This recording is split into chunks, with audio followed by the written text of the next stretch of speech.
the small rooster. This was acrylic pour that I made from a mold. And I showed the mold in the first video, and you need to paint him. So I'll actually do the second tag, I think, with him. Meanwhile, I've just got some pieces here.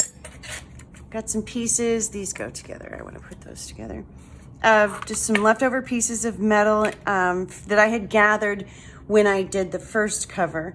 And on this one, I want to put my rooster, but you know how, see how he doesn't really, or tractor, not sure which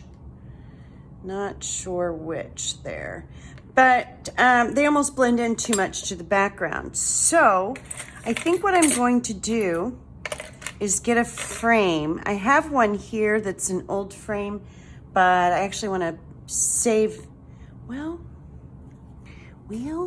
let's see. You know, that might be kind of fun.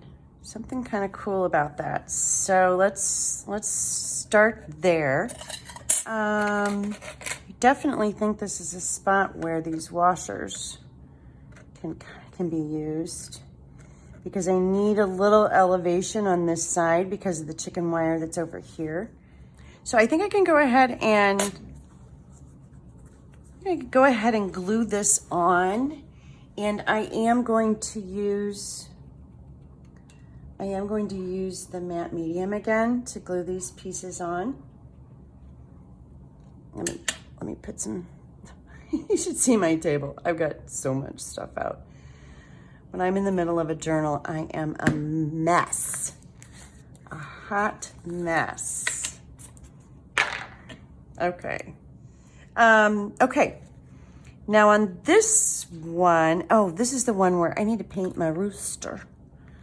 And then I'm gonna have to come up with, I mean, I don't have to, but I kind of want to come up with a frame. So let me go see what I can find, and I'll be right back. Okay, I've got a couple of frames here. These are all very different. This is a part of the Tim Holtz frames. It's the same pack that this larger one came in. I don't remember how many were in the pack, maybe 8.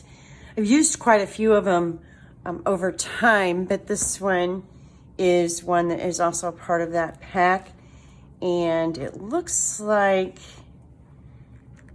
it could probably be, imagine this guy's got color on him.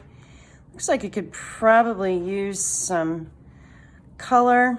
Or then this one is a silver frame. Again, if I decide that I want to use this one, what I will do is paint it with black gesso and then put maybe gold wax on it so that it works better together.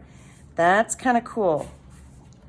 I kind of like that. Imagine him painted and him black and gold. That's a neat effect. And then maybe there's some lace or something underneath. And then this looks like I don't even know where this came from.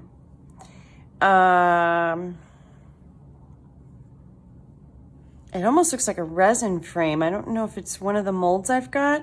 And it looks like I've put a layer of crackle paste on top and then black gesso. And then this is the, whatever,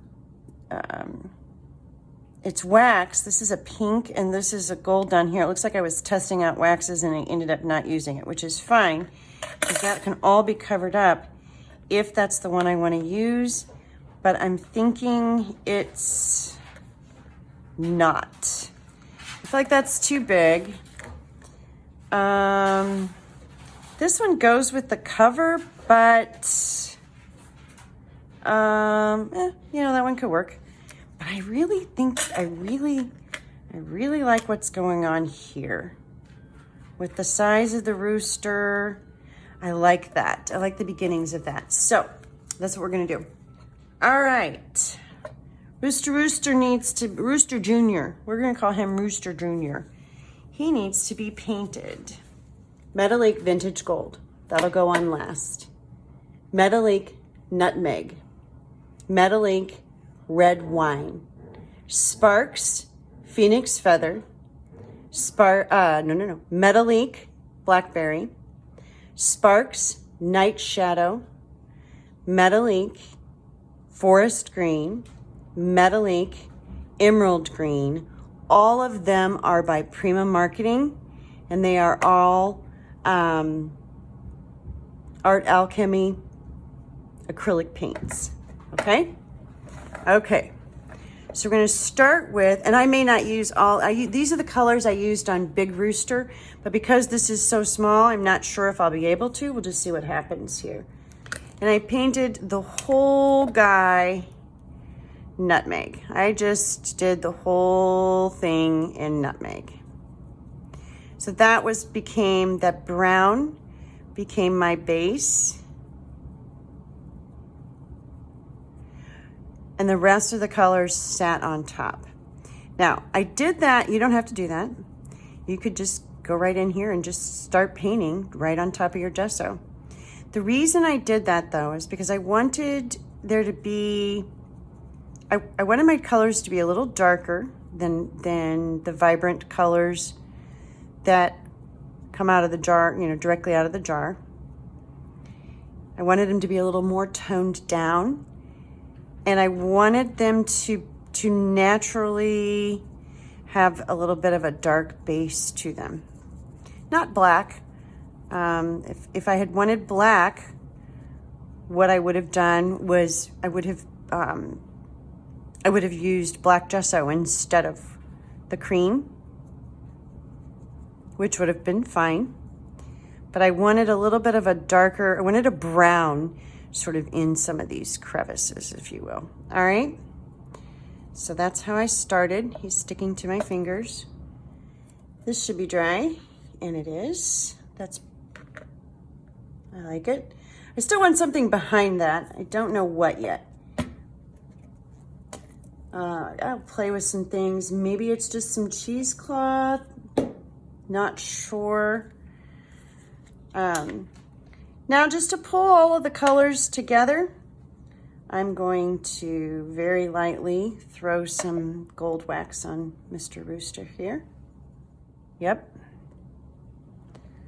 Tractor, I just got to decide where I want him. I think I like that. And ready, set, plunker down. And then this, I think, is probably good enough for us to move on to, and you can see the white through here, that's my glue. If I've got a lot of, I can dab in there, but the truth is you don't really have to. It'll dry clear. So that's how you know it's dry, for one thing. So I'm not worried about that. I'm gonna put these away for now. Well, not away. They're right behind me. Okay. Let's see what we were playing with. I wanted to put this up here.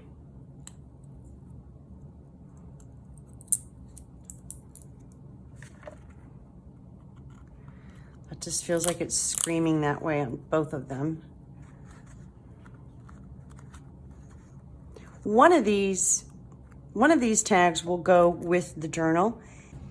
Okay, I'm back. They're done. They're dry. Well, they're probably not dry. They're probably still drying just a little bit, but they're done, and by morning they'll be fine. So you can still see a little bit of white from the glue. It will be clear in the morning, by morning. So here we go. Here's the original Rooster Rooster cover. And here's the first back. Looks like this is I have a little more copper in that cover, which is fine. And this back is a little bit more gold. But overall, I like the way that turned out. This fabric, or this chunk of thread below this button here, was on the back of the button. I just pushed it out. So that's all original. That's the original piece of fabric that button was on, whatever it was originally on. So I'm really happy with the way this turned out. While this was drying, I added some, this is Graphic 45 pad that I've been using.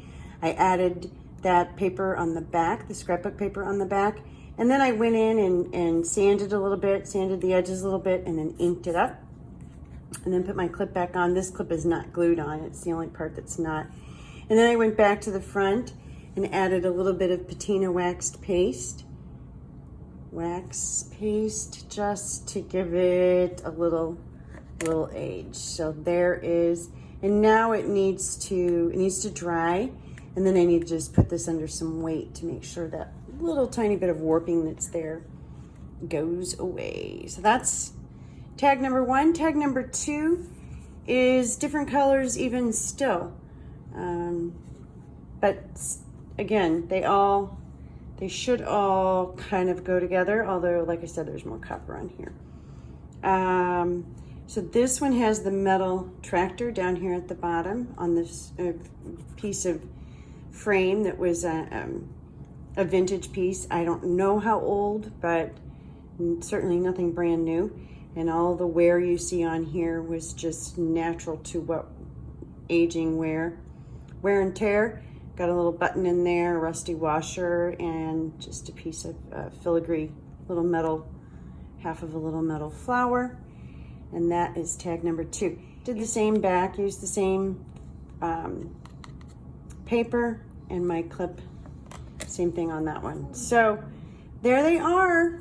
That's the mixed media tags that go with Rooster Rooster. Thank you so much for joining me. I hope I didn't cut. I will have to cut some of this because this video is way too long. There are a ton of steps involved in something like this and a lot of drying time. So hopefully I didn't, ultimately when you're watching this, I haven't cut too much out of the video, and you get the gist and you get the idea of how to do this and have fun. Go play. Thank you so much for watching me. I appreciate it. Bye-bye.